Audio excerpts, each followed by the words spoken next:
Ted Bundy. The name alone conjures fear, mystery, and disbelief. A man who seemed to have it all: charm, intelligence, and a bright future. But behind that smile was a predator lurking in the shadows. This is the story of one of America's most infamous serial killers, a man who shattered lives and terrorized a nation. Bundy was born Theodore Robert Cowell in 1946 in Burlington, Vermont. Raised by his maternal grandparents and led to believe his mother was his sister, his early life was shrouded in lies and secrets. These deceptions may have sown the seeds for the darkness that would later define him.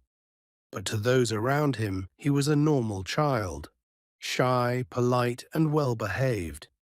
As a young man, Bundy appeared to be the all-American boy. He excelled academically, was politically active, and even had a steady girlfriend. But there was something off, something festering beneath the surface.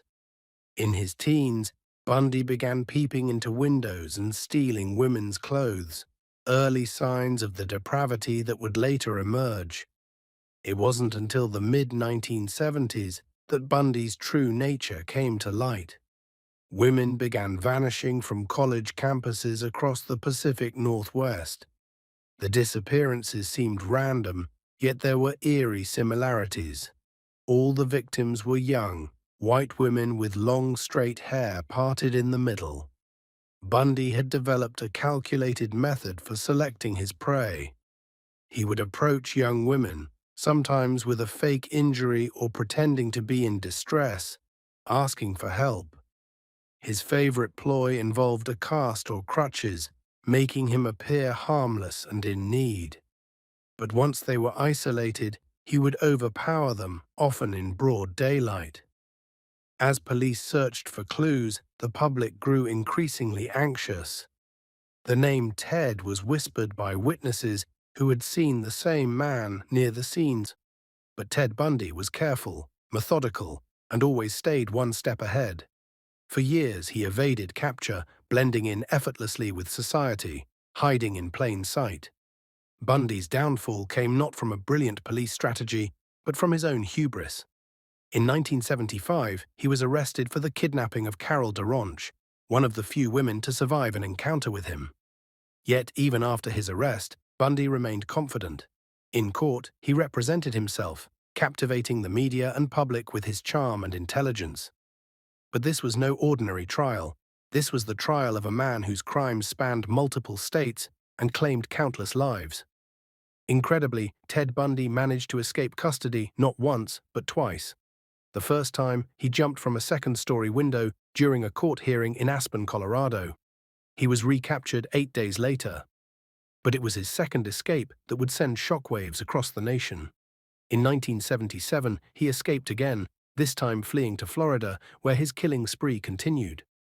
In January 1978, Bundy entered the Chi Omega sorority house at Florida State University. What happened next was nothing short of horrific.